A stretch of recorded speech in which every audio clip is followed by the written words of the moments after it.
Selam, ben Zafer Akçay. Eren'in motosikletine konuk oluyoruz ama izleyeceğimiz kişi Hacı. Hacı önde giden arkadaşımız, bir sol viraj, daha sonra bir sağ viraj gelecek. Burası Tekeşili arası İstanbullu motosikletlilerin çok sık kullandığı, çok sevdiği yol. Ben de çok severim ama bakın olanlar yine oluyor. Hacı ne yaşadı? Neden yaşadı? Buna şimdi bakacağız. Sonra da ne yapabilirdi? Ona bakacağız. Karşılıklı geldiler çünkü. Bakın burada düzgün giriyor. Yani viraj giriş konumu falan, hızı falan uygun. Ama sonrasında beklemiyor ve virajın içini görmeden, çıkışı görmeden içeri kat ediyor. Ve ondan sonra artık görüş yok. Viraj ne kadar sürer, ne yapar, sonunda ne çıkar asla bilemez Hacı. Neyse bu virajı böylelikle atlatıyor. Şimdi olayı yaşayacağı ikinci viraja geliyor. Burada hızlı olduğunu düşünüyor. Viraj içinde fren bakın gördüğünüz gibi devam ediyor. Oysa ki olmaması gerekir. Bu frenden sonra bakış kaçıyor ve dışarı doğru gidiyor. Yani bu tabii ki istenmeyen bir şey. Bu arada karşıdan gelen motorcu arkadaşım da ilginç. O da sağ ayağını açmış falan. Rossi mübarek. Rossi yani ayağı açıyor. Tabii MotoGP seyredip buralara çıkınca bu tür hareketler yapılıyor. Karate filmi seyredip sokağa çıktığımız gençlik günlerimizi hatırlayalım. Ve olaya bak. Bir kaos yaşanan burada. İstenen bir şey mi? Hayır değil. O zaman ne yapılabilirdi? Ona bakmamız gerekiyor. Bol virajlı, çok güzel asfalt olan nefis bir yol. Hacı burada konumunu koruyabilirdi.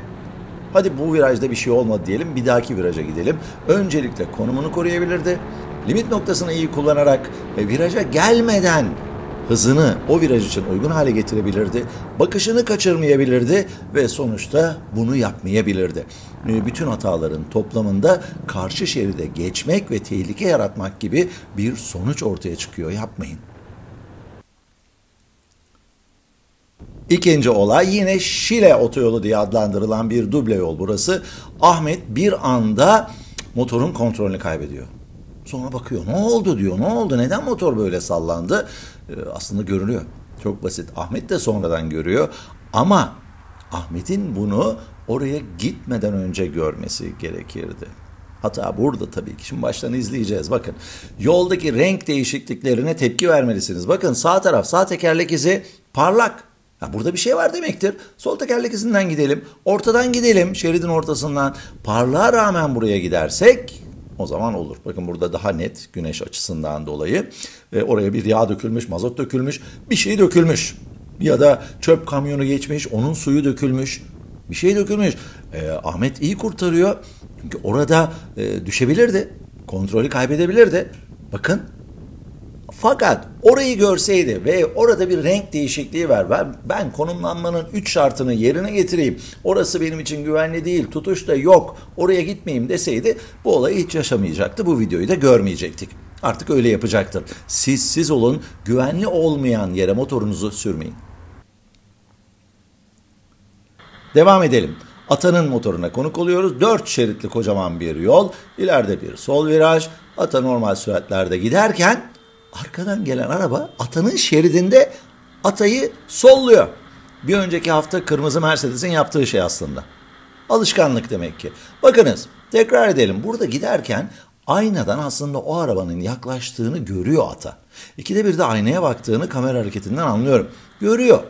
Ama buna rağmen bir şey yapmıyor. Arkadaki arabada fütursuzca artık sinirleniyor mu? Ne yapıyor? Çok mu acelesi var? Tabakhaneye mi gidiyor? Hiç bilmiyorum ama bu aceleyle geçiyor. Suçlu mu? %1000 suçlu. Ama bir şey olsaydı Ata'ya olacaktı. O yüzden biz gelin yine her zaman yaptığımızı yapalım. Haklı olmamız hiçbir şey ifade etmiyor. Ata ne yapabilirdi? Ona bakalım. Sağ şerit boş. Arkada taciz eden bir araba var. Geç sağ şeride. Geç. Yani şu durumda kalmak daha mı iyi sevgili Ata? Haklı olmak hiçbir şeye yaramaz. Hiçbir işe yaramaz. O yüzden biz motorcular olarak kendimizi koruyacağız. Güzel bir video. Ömer gidiyor. Bakın bölünmüş bir yol. Ortada refüj var. Ve bakın ne oluyor. Ömer'in şeridi burası. Yani tek yön. Gidiş sadece burası. Taksiciye soruyor ne yapıyorsun diyor. O da yolu arıyorum falan. Ya bu nedir? Bakın şimdi gidiyor, bir de güneş var karşıda. Kötü bir açısı var güneşin de. Arabayı bak burada bir de parmakta şu var yalnız. Ön parmağı bununla ulaşıyor. Böyle motoru durduramazsın sevgili Ömer. Böyle kullanan birçok adam var. Yapmayın bunu ya. Böyle fren materyali sıkılır. 4 parmak sıkın şunu ya da 2 parmak. Güneş zaten patlıyor ve kör oluyorsunuz. Ve o fren de yetmiyor. Caycuk caycuk arka kayıyor. Son anda buraya geliyorsunuz. Yani hiç istenmeyen bir şey ama hatalar silsilesi. Ömer haklı mı? %100 haklı canım, yani taksici oradan gelinir mi? Ama bir şey olsaydı, duramasaydı, taksiye çarpsaydı çok haklı olarak hastaneye gidecekti, motoru da servise gidecekti. Bunu da yapmamak lazım. Toparlayalım. Hacı ve Eren'in yaşadığı olay tekede buydu. Çok sevimsiz. Allah'tan bir şey olmadı. Ahmet tümüyle yağ ya da kaygan bir zemine giriyor. Neyse ki bir şey olmadı. Ata sıkıştırılıyor. Neyse ki bir şey olmadı. Yani hep böyle böyle gideceğiz. Ömer durabildi neyse ki. Ama bakın bu neyse kiler olmasın. Şu 4 videoda da sürücü arkadaşımızın yapacağı şeylerle bu olayların hepsi önlenirdi. Benim bütün videolarımda önlenebilir kazaları inceliyorum. Bilgi ve bilinç. Bu iki şey yeterliyse siz de bu kazaların ya da bu olayların hiçbirini yaşamazsınız. Emin olun buna. Yeterince bilgi aldıysanız doğru bir eğitimle ve egonuzu kontrol altında tutabiliyorsanız bu olayları yaşamazsınız. Fren yapmayı biliyorsanız motoru durdurursunuz. Kaçış manevrasını biliyorsunuz, kaçarsınız, gidersiniz. Bunlar kader değil. Ya bunlar yaşanmak zorunda değil. Arabalar ya da işte dolmuşlar, taksiler hata yapsa dahi kendinizi kurtarabilirsiniz. Eğitim alın. Hayatta kalın. Hoşça kalın.